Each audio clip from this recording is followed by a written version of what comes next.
Hello, everybody, and welcome on this fine Tuesday afternoon here with my friend Greg Johnson, CEO of Webcheck, and myself, Earl Foote. I am founder, CEO of Nexus IT. We are a white glove IT support, cybersecurity, and cloud firm. And I've asked my good friend Greg Johnson to join us here today. Greg, I'm going to introduce you, here officially in just a minute, but I want to say, thank you for being here, for sharing your wealth of knowledge and your experience over a very illustrious career in cybersecurity and InfoSec, and compliance and data governance, cyber governance. We're going to get into all these topics, but first of all, just a couple of housekeeping items. We will have a Q&A session here, an open Q&A session at the end. Greg and I will talk here, do a bit of a fireside chat for about a half hour, and then we'll go ahead and open up to an open Q&A session. Please, you can begin to put your questions into the chat on whatever platform you're joining us from. We realize that there are attendees joining from LinkedIn and Facebook and YouTube, and so welcome to all of you. Feel free to interact. We will try to keep an eye on those chat questions, and if we can address them as we go, we'll do that, and then we'll have a nice open Q&A at the end. So really quick, I just wanted to also mention that I will be doing another one of these on December 8th with my good friend Nate Spears, co-founder of ClearSource. Nate is perhaps one of the most thoughtful leaders that I know, who thinks about leadership and his team at depths that I could only dream of, and that I've rarely seen within business leaders. And he's got an amazing amount of insight. And so I invite you all to join us again on December 8th at 3 p.m. with my friend Nate Spears and I. But for the moment, I'm here with Greg Johnson. Greg is the CEO of the world-class penetration testing and cybersecurity services company, Webcheck Security. Greg started Webcheck Security after serving on several executive teams and with a long sales career and management career in technology companies such as WordPerfect, Novell, Security Metrics, Align, and Secuvant. A BYU graduate, Greg began his career in the days of 64K, 5.2 5-inch floppy drives and Mac 128Ks. I think you were in diapers then, Earl. Yeah, that's entirely possible. That may be absolutely accurate. As the industry has evolved, Greg has moved into the cyber arena and provided his clients with solutions surrounding compliance, digital forensics, data breach and response, and in 2016 earned his PCIP or PCI professional designation. In several VP of business development roles, Greg consulted, guided, and educated companies in compliance guidelines and certifications for standards such as PCI, HIPAA, ISO, NIST, SOC 1, SOC 2, GDPR, CCPA, FedRAMP, etc. When Greg is not providing cyber solutions for his clients, he can be found spending time with his awesome wife, Kelly, playing with his grandchildren, or rehearsing and performing with the world-renowned Tabernacle Choir on Temple Square. Many people may not know, but Greg has a very gifted voice and musical talent, and his family has a lot of musical talent within the family as well. So, welcome, Greg. Welcome everybody here with us today. So happy to have you. Thank you. I'm just thrilled to be here, Earl. I always say that you are a leader of integrity, and you're my friend, and we partner well together. But you've got musical talent too. I mean, I see that Eddie Van Halen replica there on the back wall. So maybe we'll have to talk about that. But Earl's an extraordinary bass player and guitar player, and plays with a fun band as well. I appreciate that. I'm average by all definitions, but I have fun. That's what's important.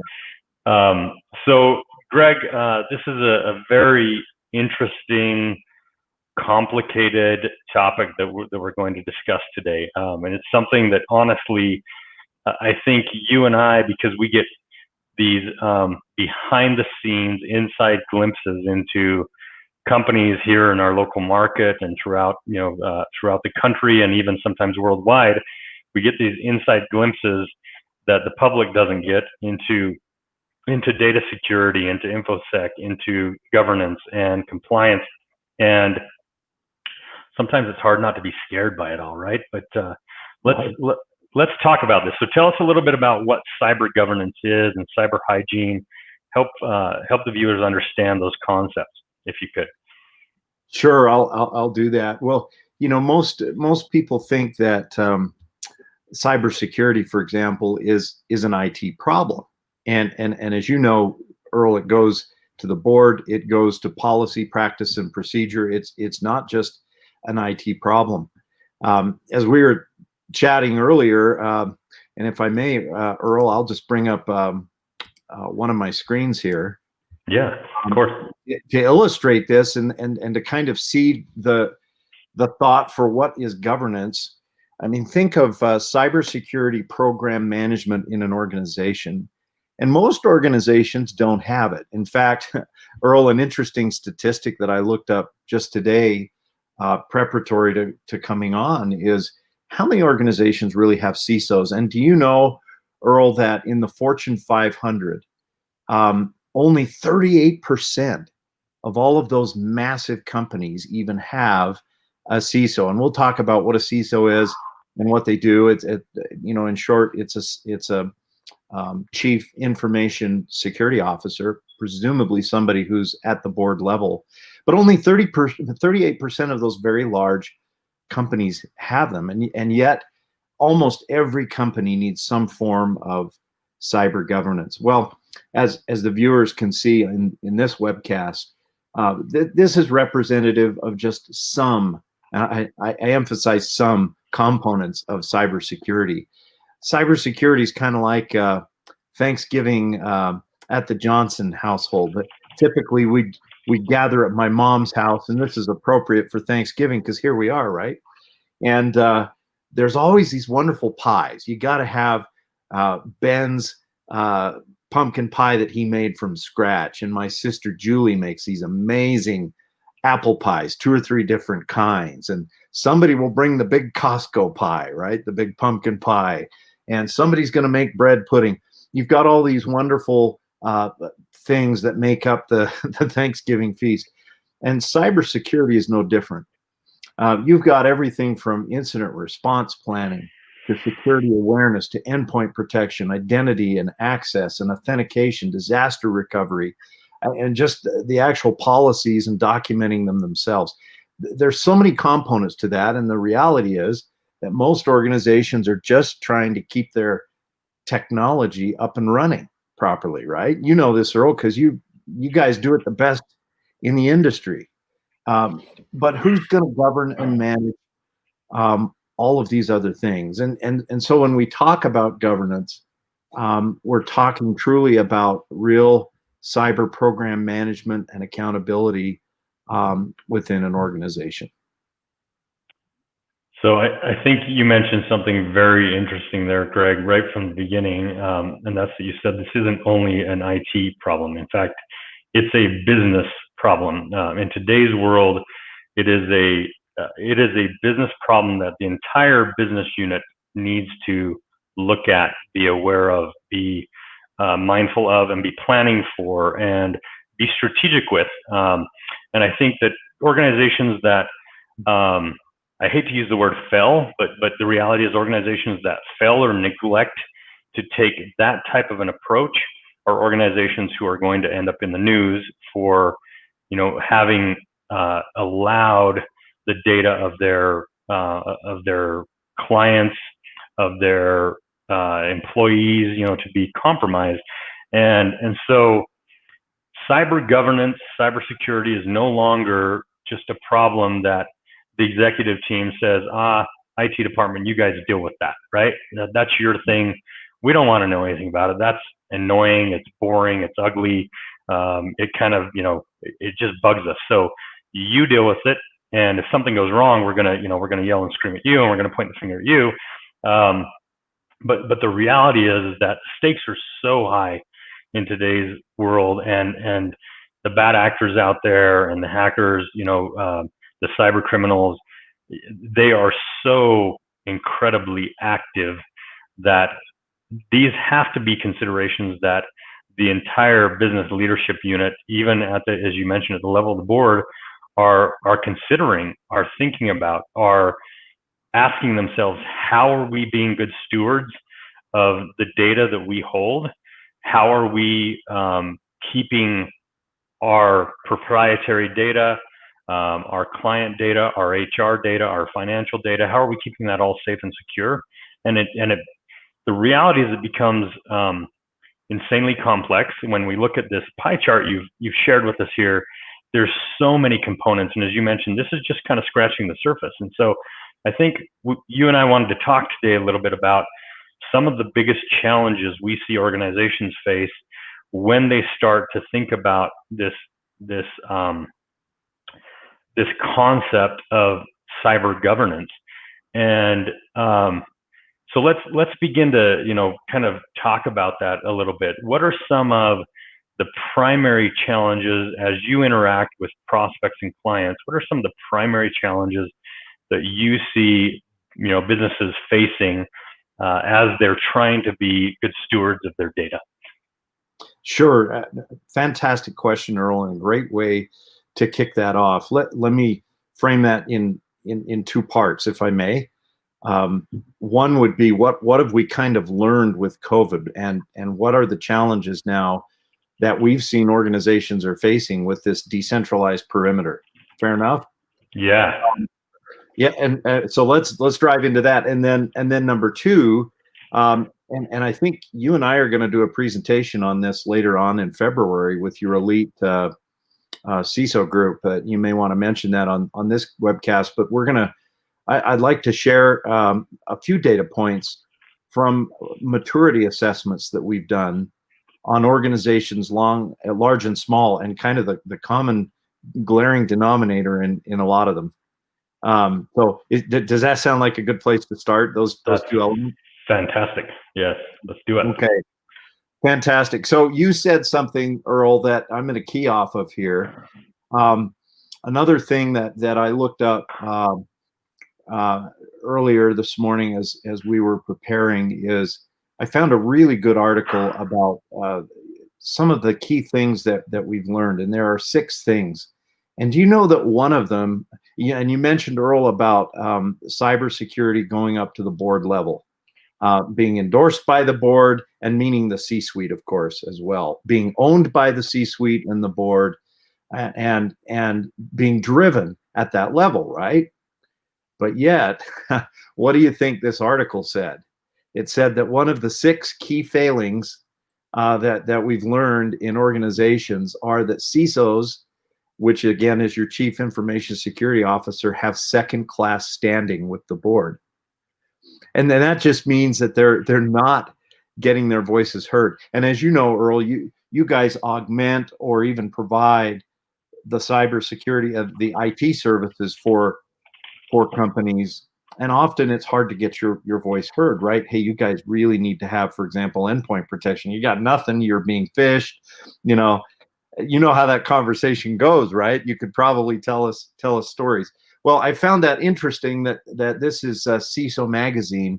One of their findings is that CISOs have second-class standing with the board. So that's one of the problems that have been coming to the fore, is we weren't prepared, right? And one of the reasons we weren't prepared is that the executive level wasn't taking ownership of that. But there's 5 other issues. So one, I just mentioned it, inadequate planning and preparation. So, you talk about red teaming, blue teaming, and tabletop exercises.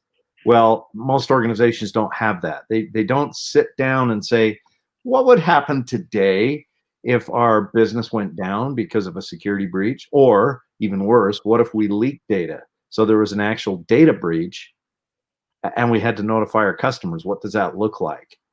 And most organizations haven't thought that through, and that plays into the second facet that I was going to talk about. So we'll come to that in a minute. The other four things that the pandemic has exposed, and you'll laugh at this, Earl, problems with patching. Right? I mean, what do you see when you go into organizations as far as managing just the vulnerable, Apache server? And tell us about that. Oh yeah, well, I guess first of all, as you've mentioned, in most scenarios, what we've found is if there is even an IT or security consideration, right? There's been inadequate planning and preparation, and so oftentimes that patching, concept hasn't even really hit the radar. And so when we do these risk assessments, these gap assessments that we do, several every single week for prospective clients, they're asking us to take a look at their their infrastructure and what's working and what's not working, and where they're potentially vulnerable. We find these scenarios where they haven't been patched for for months or for years, whether those be critical servers, critical databases, applications, file servers, or their user devices, user desktops. Or you find, you mentioned that Linux Apache server. Linux is, always introduces its own little interesting, what I want to call it, variables, into the equation, because you've got open source platforms that aren't necessarily, kept up to date or patched. And you might be running, if you're running, an older version of Apache, you may not be able to run on the newest versions of a Linux operating system, and therefore, and you can't patch and get to the latest Linux operating system, and therefore that server is significantly vulnerable, not to mention that the Apache version is significantly vulnerable. And then upgrading the Linux version and the Apache version, is a massive undertaking. It usually entails some significant downtime in the process. And whatever you're hosting, if it's a web app or a website or some SaaS platform or whatever it is that you're hosting there, you may break it in the process. And so you schedule this maintenance window to do this Linux server, patch, and patch bring your Apache up to a current, version. And in the process, you're thinking, okay, we need this 2-hour, 3-hour maintenance window to do this process. We're going to do it from 1 a.m. to 4 a.m. And then everything is going to be honky dory. Well, you might break your web app in the process, right? Or your website. And suddenly, what was supposed to be a 2-hour maintenance window is turned into 48 and 72 hours of potentially a massive SaaS platform being down, right? And so oftentimes IT departments sit there and go, I don't want to take the risk. Like, I realize we're in a massive risk of a cyber risk here, but I don't want to take the risk of trying to patch. So which, the worst of two evils, which way do I go, right? It's a hard question, but yeah, it's an interesting proposal for sure. It is a huge issue and a huge problem. So clearly you've seen that. So continuing with some of the other issues is, and you've seen this over the years, continued reliance on perimeter defense. When COVID happened, what happened to all of these organizations? People had to go home and start working, right? And Earl gets calls from hundreds of people saying, hey, you need to set us up with VPNs and all this stuff. Well, I think, and this is another discussion in and of itself, right? But people realized that they just didn't have the contingency plan in place to start going off of a perimeter identity, authentication, and access policy and zero trust versus reliance on the good old Fortinet firewall, because suddenly they're not coming in through the Fortinet firewall, or even if they could, because they didn't support 1,000 VPN connections. Things had to decentralize and change. So again, we could talk for an hour about that, right, Earl? Oh, totally. But here's another one that COVID exposed, and that is insufficient visibility and controls, right? So often as we're implementing the IT infrastructure, there's not sufficient visibility into logs and sufficient alerts and technologies that let us know when there are problems happening in the organization. And then finally, kind of a lack of agility. Corporations realize that sometimes their policies and practices didn't allow them to pivot as quickly as they needed to, and that had to change. So those 6 things were some real vulnerabilities that were exposed by COVID. Now let's tie that back to governance before we move on to that next segment I alluded to, and that's because most of those companies didn't have cyber governance. They didn't have tabletop exercises. They didn't have incident planning. So that comes neatly into item number 2. What is it that we're seeing at Webcheck Security with regards to cyber governance in general as one of the biggest holes? So I pulled up, Earl, the last 4 cyber maturity assessments that we did, right? And let me just explain how we do those. Now, there are many frameworks out there. Often customers will come to you, Earl, and they'll say, hey, we need a SOC 2. And then we get involved and we help moving them down that path. And a lot of it involves technology that you need to manage for them.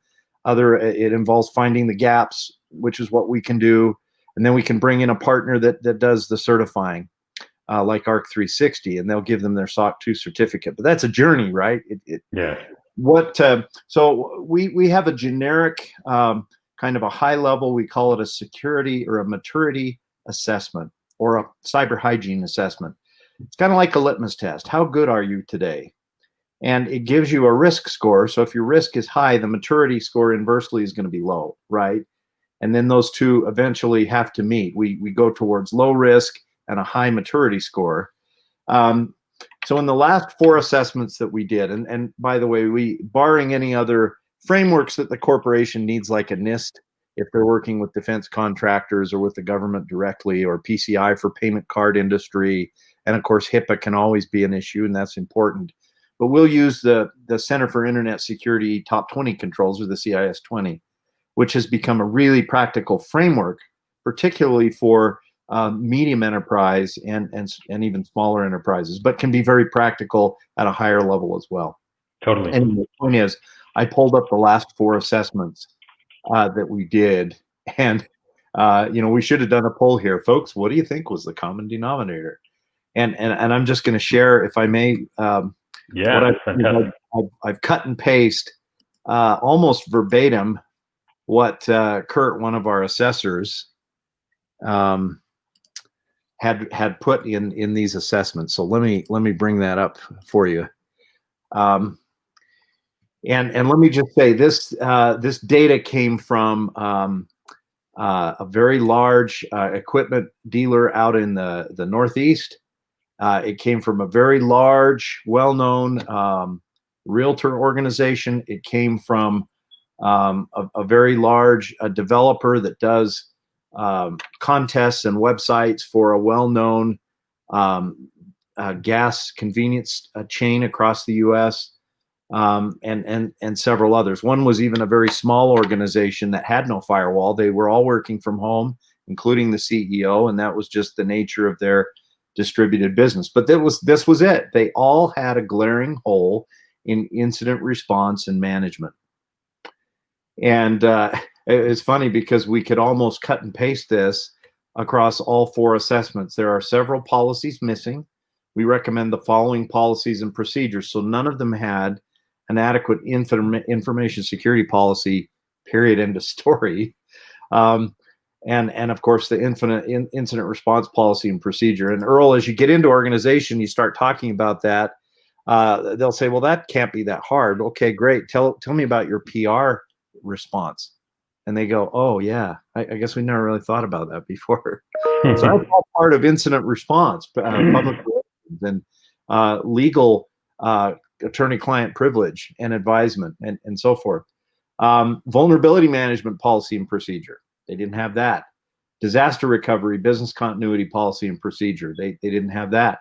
And an acceptable use policy. So with all these people working at home, Earl, how how are organizations locking down their laptops or their systems or creating a virtual environment so they can't be going out and downloading stuff that has malware all over the place? That's a real issue, right?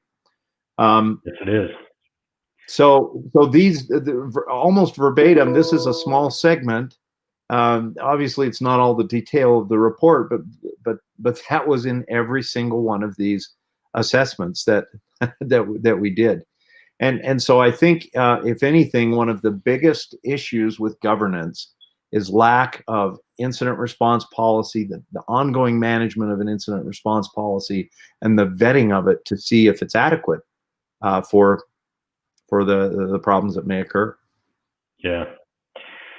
Very so many amazing, wonderful, nuggets there, Greg. I really appreciate you sharing this, detailed experience that you've had over the years, and with your recent interactions. Some of the things that really stood out to me here that I think are really interesting and are the same common variables that we see. You mentioned, and this kind of blows my mind, that out of Fortune 500 companies, only 38% of them have a CISO, the Chief Information Security Officer, that is overseeing the data security practices of that organization. And we're talking about big companies here. We're not talking about, the small and medium-sized businesses that are along the Wasatch Front and the Wasatch back here, or, in Utah, or down south in St. George, or, in the Intermountain region. We're talking about big companies, right? And you mentioned something very important, and that is that IT right now does not have a voice at the table, and that is a big problem. Cybersecurity and cyber governance don't have a voice at the table, and that's one of the biggest challenges that we see and that you're seeing, and that our friends and counterparts that are CIOs and CISOs and CTOs and IT managers and directors of IT and VPs of IT and all those things, right? All of our colleagues are having a major problem getting the leadership business unit and the board to understand why it's important and why they need budget to address it, right? And I think that's one of the biggest challenges we're seeing, aside from the fact that in many organizations, particularly small and medium-sized organizations, they honestly just don't understand what the risk is and what putting together a solid plan is. And that's a significant, significant problem for them to address. So maybe let's transition. We have a few more minutes of dialogue here, and let's transition and begin to talk about what are some potential solutions to all of these problems that we're seeing. Of, first of all, why is cybersecurity even important to us? How do we come up with a plan? How do we get business leaders to listen to this and assign budget to it? And how do we then begin to execute plans? What are some ideas that you've got there, Greg? Sure. And I wish I had Harry Potter's magic wand, and we could solve the C-suite cyber issue. But until business owners or business operators realize that they own it, not you and or not their IT guys, right? That they have to own it and understand. Look, can I tell you a story real quick here that illustrates why this is so important, and maybe this will spur some action here. And I have to be careful how I say this, but I know of a large, successful SaaS company, keeping it very generic, that had keep it that way. Keep it in line. This could be anything. This could be a lot of our clients, right? Yeah. But they had a significant enough data breach that the FTC got involved, and there may or may not have been some fines, and may or may not be coming down the pipe. Their attorney, their cyber attorney, who happens to be a good friend of mine, stood in front of the FTC committee that was essentially leveling the censure against the CEO. They had censured him and said he's responsible. And And the cyber attorney very adroitly communicated his concern about this and said, look, why does the CEO own this? And there were many factors here, and they said because there's no evidence that the CEO prior to the event communicated or did anything that encouraged cyber hygiene in the organization. And that's a powerful, powerful precedent that the business owner was deemed liable by the FTC because it wasn't because of what they'd done going forward. It's because of the lack of doing anything or the inaction that led up to the event. So just by being ignorant and by burying the head in the sand or sitting on our hands, it's not a strategy, right? We've already made a decision. But maybe backing up a little bit, Earl, and we're talking about governance. What is a CISO and why do organizations need them? And so really, a CISO, it's a senior level executive, or should be, within the organization that's responsible for establishing and maintaining the enterprise vision, a strategy, and a program to ensure that information assets and technologies are adequately protected, right? So this is the guy or gal who they have that experience. A lot of times they may have an MBA, but they understand the business, they understand governance, they understand cybersecurity, they know enough about technology that they can really kind of guide that cyber program.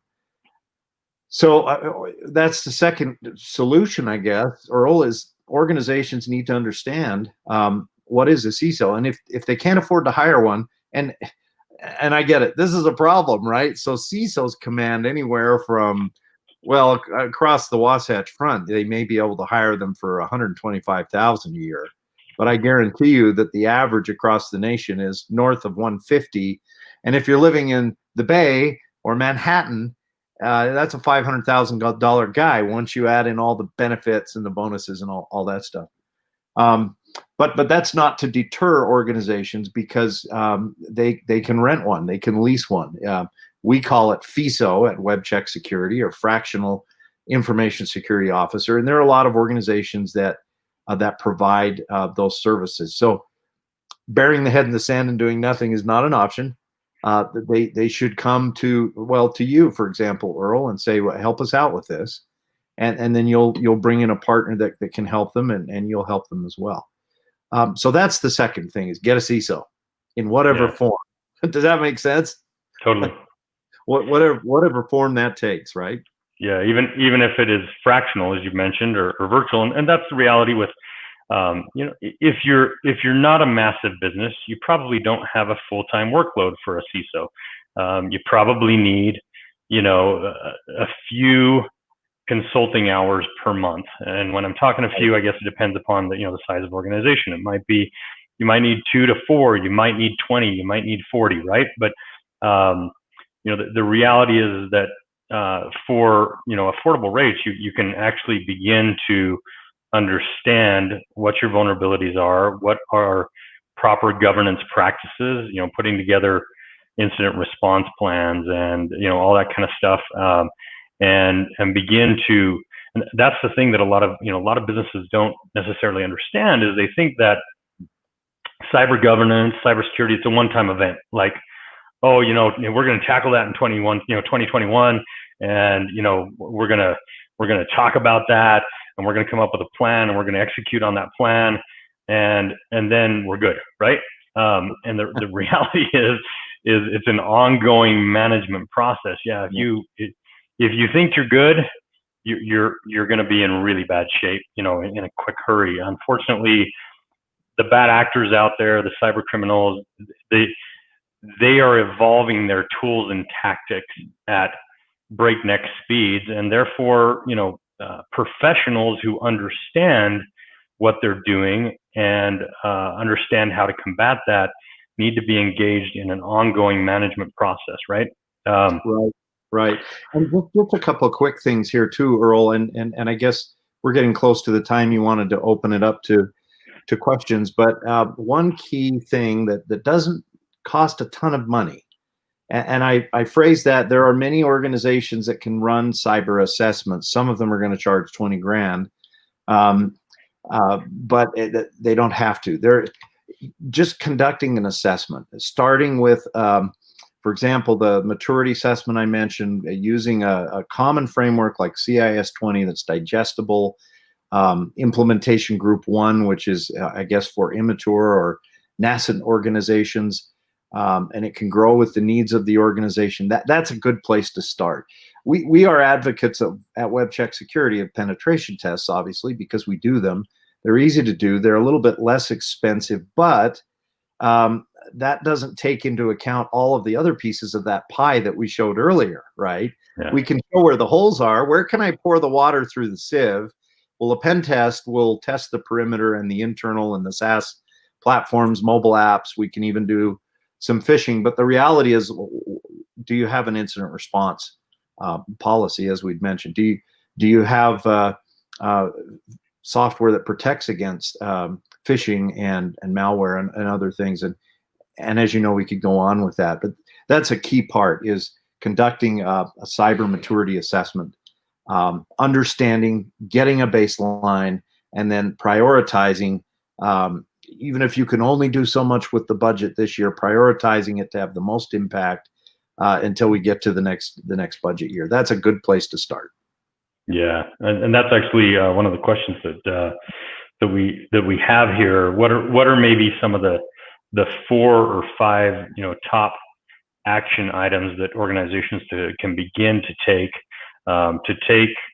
cyber governance, cybersecurity, seriously? And so I would say, and I think we're both agreeing on that, is your very first action is to perform a risk assessment, whether you feel the capabilities of doing that internally. And you've mentioned a very useful framework, the CIS-20. If you feel that your team internally has the expertise to execute upon that internally, fantastic. If not, bring in an outside resource, right, that can do an in-depth analysis. And here's the thing, and you mentioned, at the top of the hour here, we talked about this. This is not just an IT problem. It is a business problem. It's a legal problem, right? And so these vulnerability assessments or risk assessments, they're not just a penetration test. It's not just where are those holes in the sieve, right? It is, do you have the policies and procedures in place? Do you have the legal framework in place? Who is your cyber attorney?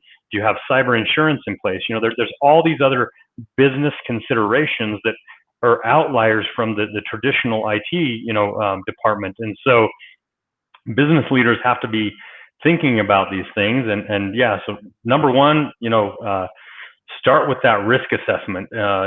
Figure out, what are we missing?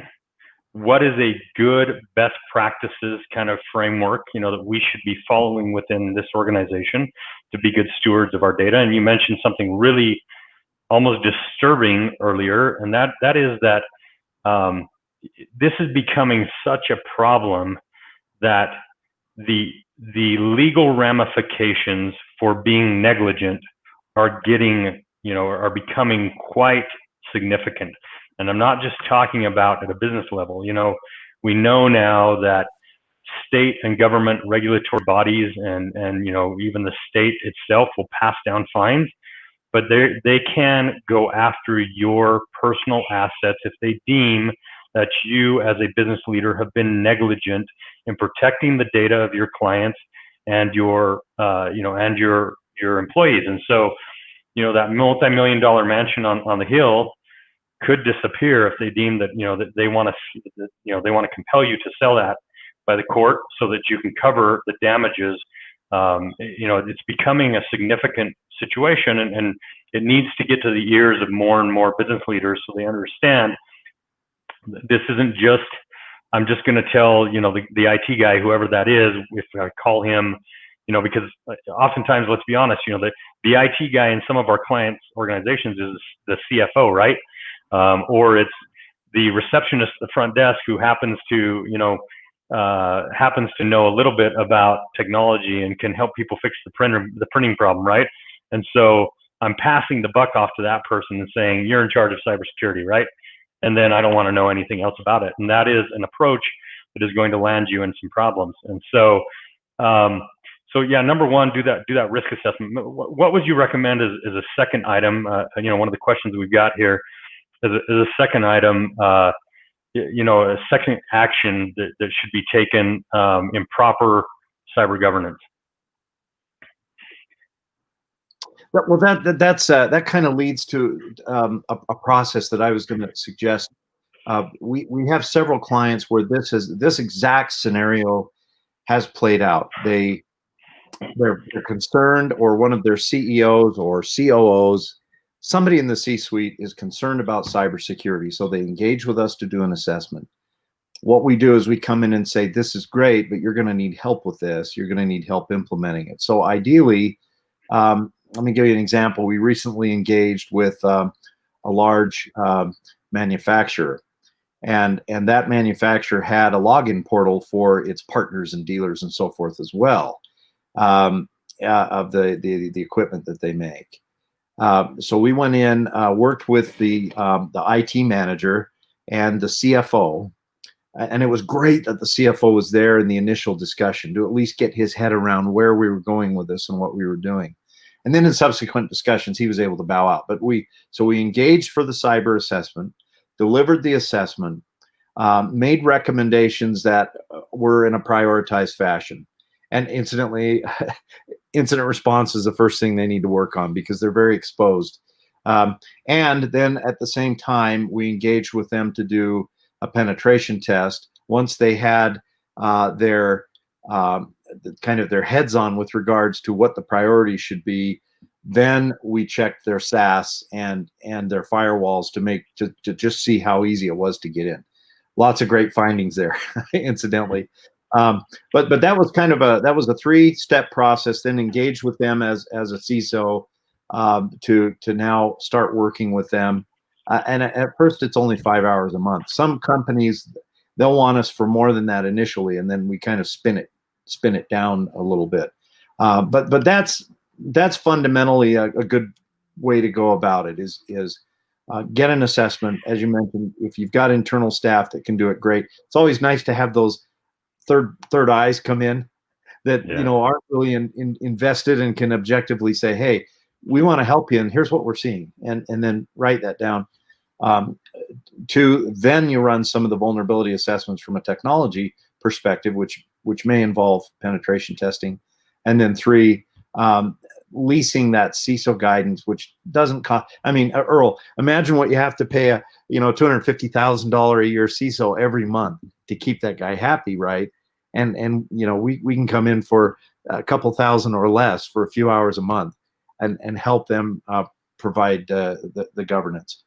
So that's a great plan. There are other things, for example, reviewing the cybersecurity policy, reviewing supplier security and supply chain security. Those are all things that a CISO can help an organization to do. Yeah, that's a really important point, actually, and you bring up so much, so many little nuggets. There's a lot of them I want to key in on, and forget about them. But one of the considerations that leaves so many so many businesses vulnerable is that they are interacting with other vendors or partners or downline distributors that are holding data and are potentially placing their data at risk. And so when you've got an organization that has a good cyber governance program, you see now, and you and I see with our clients quite often, that these larger organizations are asking before they'll even sign the contract with you, right? They're asking for a third-party attestation of your cyber hygiene, right? Right. And that's something that as organizations we need to start to think about, even smaller organizations, right? I'm interacting with these dozen different vendors that are holding pieces of my client or employee data. And as such, I need to make sure that they're adhering to the proper, data security policies, that they are being good stewards of the data that I am letting them hold, right? So that's a very important item. So we've talked about here, doing a risk assessment, putting together some policies, right? Most organizations don't even have those policies. They don't have an acceptable use policy. They don't have a mobile device policy. They don't have a password policy. They don't have, you know, an incident response policy, nor is anybody educated on the incident response policy. And what do we do if we are breached, right? What do we do if we are encrypted and nobody can work? Literally, you know, last week, we went to a business here in Utah who got a ransomware and had been down 2 weeks before they called us. Wow. 2 weeks, they were non-operational. And I'm talking about a business that transacts hundreds of thousands of dollars a day, okay? They had already lost millions of dollars of revenue in 2 weeks because they were non-operational due to a ransomware. They had no incident response plan. They didn't know what to do, and they took 2 weeks before they reached out to us.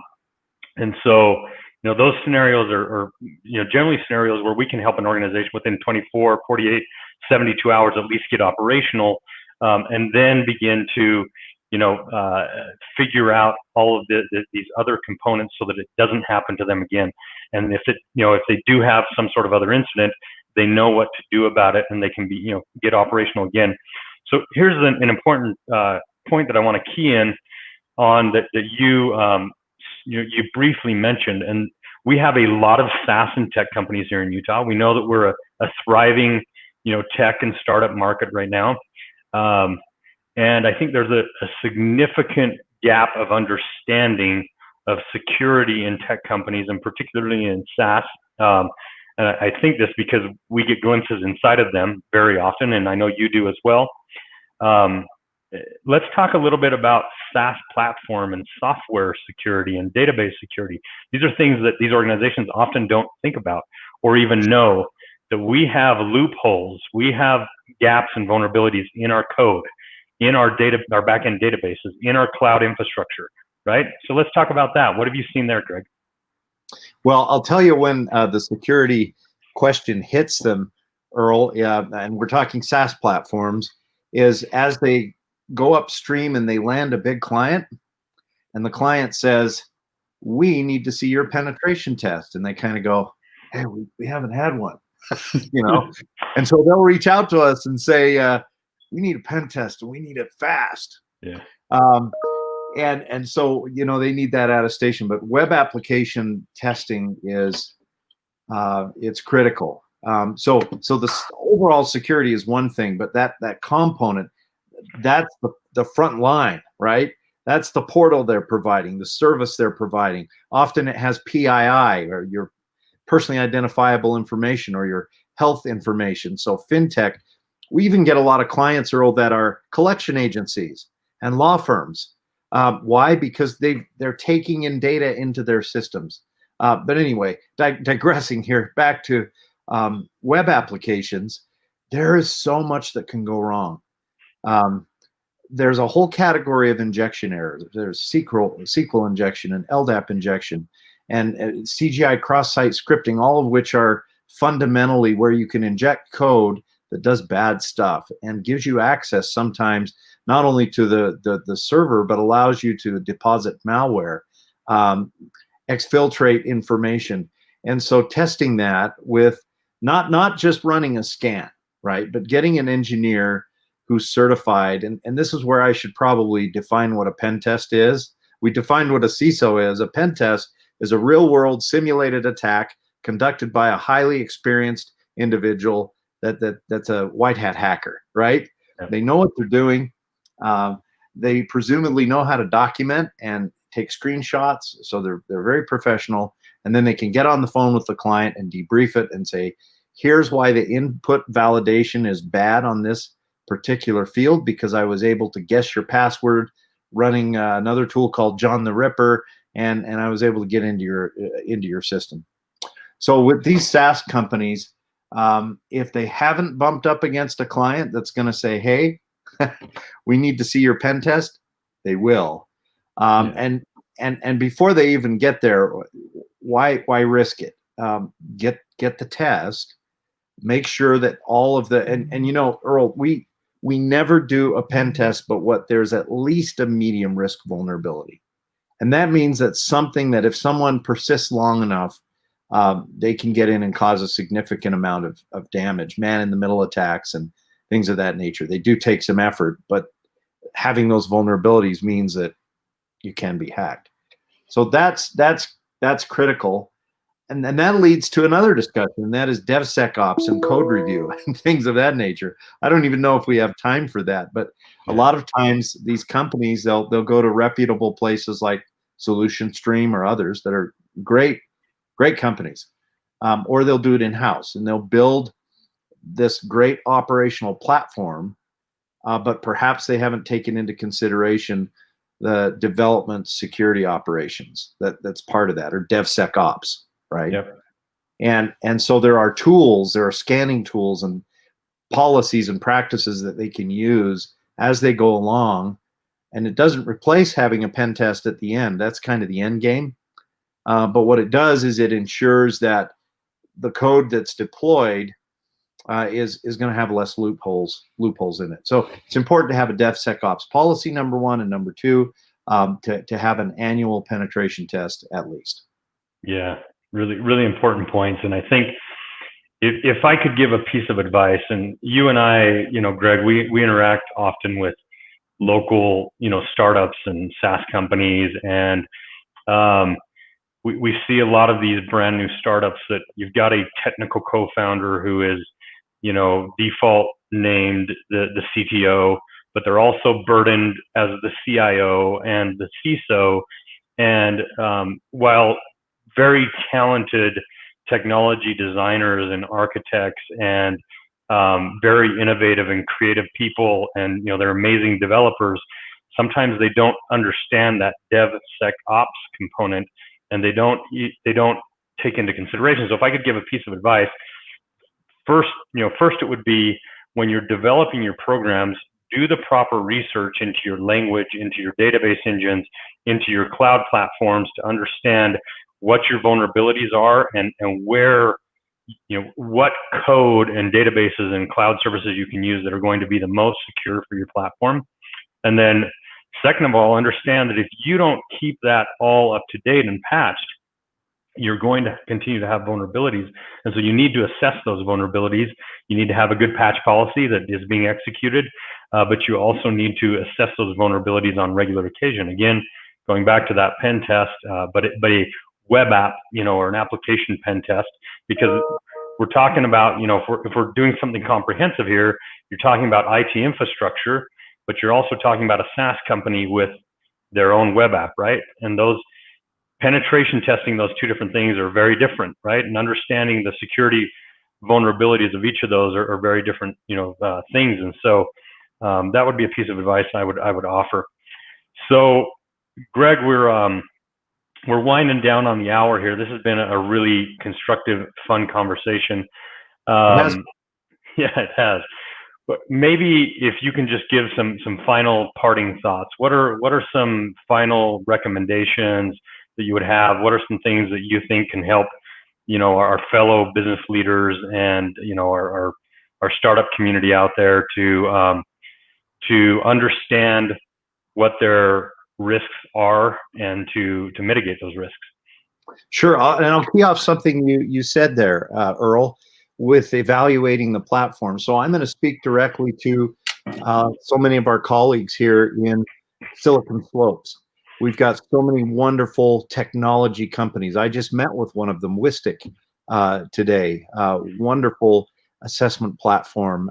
They're doing some wonderful things that plays in with what we do, Earl, very, very well. But that's the tip of the iceberg. There are some marvelous companies out there. So here's the advice. Don't assume that because you're putting your SaaS or your infrastructure in AWS or Azure or Google Cloud, that means you're safe. Don't assume because they can produce their own SOC 2 certificate or ISO 27001 that means that you're certified. Mm-hmm. Because guess what? You're the one that basically, you, meaning the founders or the technologists of these organizations, you're the ones that decide what the access control is. You decide which technologies you're implementing for security, whether or not there's dual factor authentication, whether it's turned on and implemented properly, whether there's vulnerabilities in the code, which no technology really fixes if you've left windows open or doors that can be kicked in just by a toddler. So don't assume that because you're using high volume platforms, and really, Earl, let's call it what it is, right? AWS and Microsoft Azure were designed for quick deployment, high availability, high elasticity, and high throughput. Am I wrong? No, ease of use, not necessarily with security at the forefront. Yeah, now they've got some great security tools. You've got, Sure. things like CloudTrail and Cloudflare, and on the Microsoft side, Active Directory in the cloud. You've got to be able to identify objects and things. And I could go on. Yeah. Microsoft is developing some SOC services and Microsoft ecosystem ways to monitor and alert. But the reality is, you can't assume that just because you're deploying it in those platforms and even deploying some of those tools that you're secure.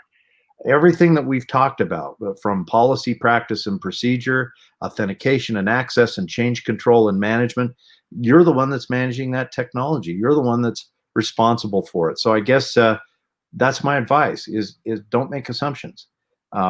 Make yourself secure. Get the professionals or hire a CISO to manage a cybersecurity program, so that you're not the CEO that says you did nothing, therefore you're liable. Yeah, really good advice. Really good advice, Greg. This has been a fascinating, fun conversation. I want to thank you for your time today. I hope that the viewers, the guests today, have had a good time. I hope that they've learned a lot of valuable things. I certainly have. Literally, this was full of tons and tons of nuggets. I sat here and took a lot of notes, of great things to keep in mind. So, thank you again. This has been wonderful. Yeah. We'll it again in your elite CISO group in February when my VP of Engineering presents. I meant to mention that, yes, and I'm glad that you reminded me. So if you are an IT leader in Utah and you want to be part of an elite group that is going to be collaborating on topics like this and creating community, reach out to me. You can find me on LinkedIn at Earl Foote. You can reach out to my friend Greg Johnson, CEO of Webcheck Security. We can talk a little bit more about that group called Elite that is going to be launching next year. Greg, why don't you tell people how to get a hold of you and where to find you? Sure. Thanks, Earl. It's best place is just webchecksecurity.com. They can email us there or get in touch at webchecksecurity.com. That's get in touch at webchecksecurity.com, and we'll respond ASAP. And one other quick mention is just connect with Greg and I on LinkedIn. Follow, our content, the content that our companies are producing. I know I follow your content, Greg. Both of us are trying to add value to the community. We're trying to produce good, actionable, educational, information and content on a daily, if not weekly basis. And so, that's a good place to stay up to date with what's happening in the industry and to continually understand where your vulnerabilities potentially lie. One last reminder, join myself next month on December 8th with my friend Nate Spears, co-founder of ClearSource. Nate and I are going to be talking about the lessons that we didn't learn in the MBA program, the leadership lessons we didn't learn in the MBA program. Some of those hard knocks that come when you actually start being an entrepreneur and start, having team that you're trying to lead and trying to develop products and services and all of those things that school can never prepare you for. So it's going to be a really fun conversation, and Nate has amazing insights. Very, very, very bright guy, just like yourself, Greg. So thank you again. We're going to sign off, and we'll see you all on December 8th at 3 p.m. Thank you, Earl. Thanks, my friend.